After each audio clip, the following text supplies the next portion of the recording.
Chapter 15. Found and Lost. Momo got up early the next morning and set off in search for Guido's house. Cassiopeia came too, of course. Momo knew where Green Hill was, a residential suburb several miles from the amphitheater. It lay on the other side of the city, near the housing development's identical rows of identical flats. Green Hill was a long walk. Although Momo was used to going without shoes, her bare feet were aching by the time she got there, so she sat down on the curb to rest a while. It really was a very smart neighborhood. The streets were broad and clean and deserted. In gardens enclosed by high walls and iron railings, fine old trees reared their branches to the sky. Most of the houses set in these gardens were long, low, flat-roofed villas built of concrete and glass. The smooth expanses of lawn in front of them were lush and green. They positively cried out for children to turn somersaults on them, but not a soul could be seen strolling or playing anywhere. Presumably, the owners didn't have time. Momo turned to Cassiopeia. "If only I knew how to find out where Guido lives," she sighed. "You will," the tortoise signaled. "You really think so?" Momo said hopefully. "Hey, you grubby old little brat," someone said behind her. "What are you doing here?" Momo turned to see a man in a spotless white jacket. She didn't know that such jackets were worn by the servants of the rich. "Good morning," she said, getting up off the curb. "I'm looking for Guido's house. Nino told me he lives here now." "Whose house?" "Guido's. He's a friend of mine, you see." The man in the white jacket glared at her suspiciously. He had left the garden gate ajar, and Momo could see inside. Some dogs were frisking around on a big stretch of lawn, and a fountain was playing in front of the house. Overhead, in a blossom-covered tree, perched a pair of peacocks. "Oh," Momo exclaimed, "what pretty birds!" She started to go inside for a closer look, but the man in the white jacket grabbed her by the scruff of her neck. "No, you don't," he said. "Some nerve you've got, I must say." Then he let go of her and wiped his fingers on his handkerchief, looking as if he'd just touched something unpleasant. Momo pointed through the gate. "Does all that belong to you?" she inquired. "No," snapped the man in the white jacket, sounding more unfriendly than ever. "And now clear off. You've no business here." "Oh yes, I have," Momo said firmly. "I've got to find Guido Guide. He's expecting me. Don't you know him?" "There aren't any guides around here," the man retorted, and turned on his heel. He had gone back into the garden and was about to slam the gate when a thought seemed to strike him. "You don't mean Girolamo, the TV star?" "That's right," Momo said eagerly. "Guido Guide, that's his real name. Can you tell me which his house is?" "Is he really expecting you?" the man demanded. "Yes, truly he is," said Momo. "He's a friend of mine. He pays for everything I eat at Nino's." The man in the white jacket raised his eyebrows and shook his head. "These showbiz people," he said acidly, "they certainly get some crazy notions sometimes. All right, if you really think he'll welcome a visit from you, his house is right at the end of the street." So saying, he slammed the gate behind him. The word "show off" appeared on Cassiopeia's shell, but only for a moment. The last house in the street was surrounded by a high wall, and the gate was made of sheet metal like all the rest, so it was impossible to see inside. There wasn't a nameplate or a doorbell anywhere in sight. "Can this really be Guido's house?" said Momo.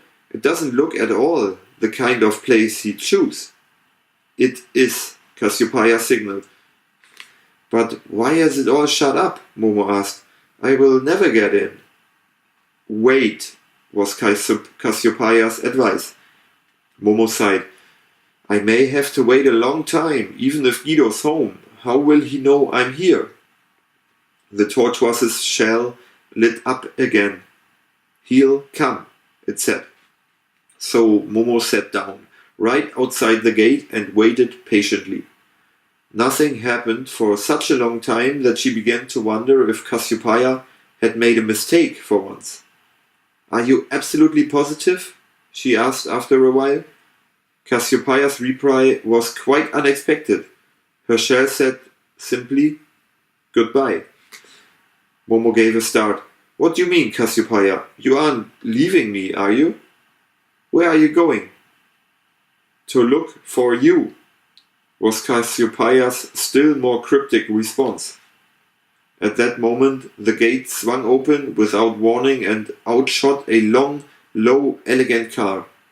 Momo, who jumped back only just in time, fell head over heels. The car sped on for several yards, then screeched to a halt. An instant later, Guido jumped out. Momo, he cried, flinging his arms wide. If it isn't my own beloved little Momo. Momo scrambled to her feet and ran to him, and Guido snatched her up in his arms and covered her cheeks with kisses and danced around in the road with her. Did you hurt yourself? He asked breathlessly, but instead of waiting for a reply, he went on talking 19 to the dozen. Sorry I gave you a fright, but I'm a tearing hurry. Late again, as usual. Where have you been all this time? You must tell me the whole story. I'd give you up for lost, you know. Did you get my letter? Yes? So it was still there, eh? Fine. So you went and had a meal at Nino's, did you? Did you enjoy it? Oh, Momo, we've such a lot to tell each other. So much has happened in the last few months. How are you anyway? What's the matter? Lost your tongue? And what about old Beppo? What's he up to these days? I haven't seen him in a month of Sundays. And the children, what about them? Oh, Momo, I can't tell you how often I think of the times we spent together when I used to tell you stories. Good times they were, but everything's different now. You can't imagine how different. Momo had made several attempts to answer his questions, but since his torrent of words never dried up, she simply watched and waited. Guido looked different from the old days. He was well groomed and he smelled nice, but there was something curiously unfamiliar about him. Meanwhile, some people had emerged from the limousine and walked over to them. A man in a chauffeur's uniform and 3 hard-faced, heavily made-up young women. Is the child hurt? Asked one, sounding less anxious than disapproving. No, not a bit, Guido assured her. We gave her a fright, that's all. Serves her right for loitering outside the gate, said the second young woman. Guido laughed. But this is Momo, my old friend Momo. The third young woman raised her eyebrows. So she really exists, does she? I always thought she was a figment of your imagination. We must issue a press release at once. Girolamo reunited with his fairy princess. Something along those lines. I'll get onto it at once. What a story. The public will lap it up. No, said Guido, I'd rather not. What do you say, Momo? Asked the first young woman, fixing Momo with an artificial smile. Surely you'd like to see your picture in the paper, wouldn't you? Leave her alone, snapped Guido. The second young woman glanced at her wristwatch. We're going to miss our flight if we don't get a move on, and you know what that would mean. God almighty, Guido protested. Can't I even have a quiet chat with a long-lost friend? He turned to Momo with a rueful grin. You see, they never give me a moment's peace, these slave drivers of mine. Never. Suit yourself, but we're only doing our job, the second young woman said tartly. That's what you pay us for, Lord and Master, to arrange your schedule and see that you stick to it. Guido gave in. Okay, we'd better get going. Tell you what, Momo, why not come to the airport with us? We can talk on the way, and afterwards my chauffeur will drive you home, alright? Without even waiting for an answer, he seized Momo's hand and towed her to the car. The three secretaries got in behind while Guido sat up front with Momo wedged in beside him. Right, he said, I'm listening, but first things first, how come you disappeared like that? Momo was on the point of telling him about Professor Hora and the hour lilies when one of the secretaries leaned forward. Sorry to butt in, she said, but I've just had the most fabulous idea. We've simply got to introduce Momo to the top brass at Fantasy Films. She'd be perfect for the title role in your next film, the one about the girl who becomes a vagrant. Think what a sensation it would make. Momo starring Momo. Didn't you hear what I said? Snapped Guido. I don't want her dragged into anything of the kind. Is that clear? The young woman bridled. I just don't get it, she said. Most people would jump at such a heaven-sent opportunity. Well, I'm not most people, Guido shouted in a sudden fury. He turned to Momo. Forgive me. You may not understand this, but I don't want these vultures sinking their talons into you as well as me. At that, all three secretaries sniffed and looked offended. Guido groaned aloud and clutched his head. Producing a small silver pillbox from his pocket, he took out a capsule and gulped it down. Nobody spoke for a minute or two. At length, Guido turned to the trio behind him.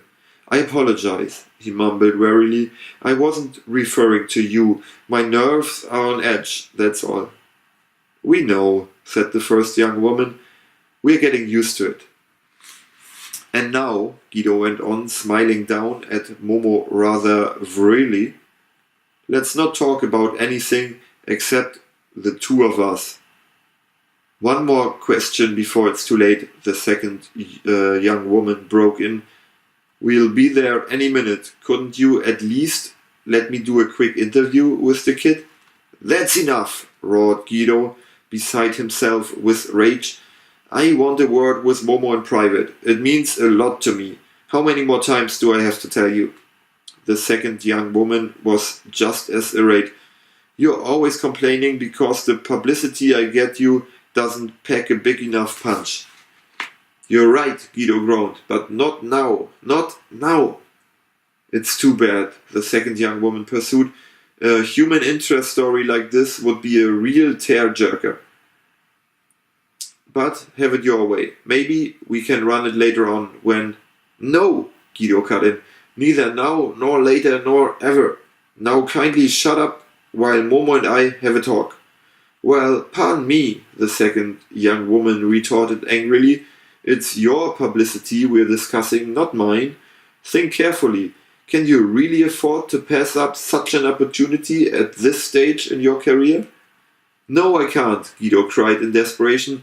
But Momo stays out of it, and now, for pity's sake, leave us in peace for 5 minutes.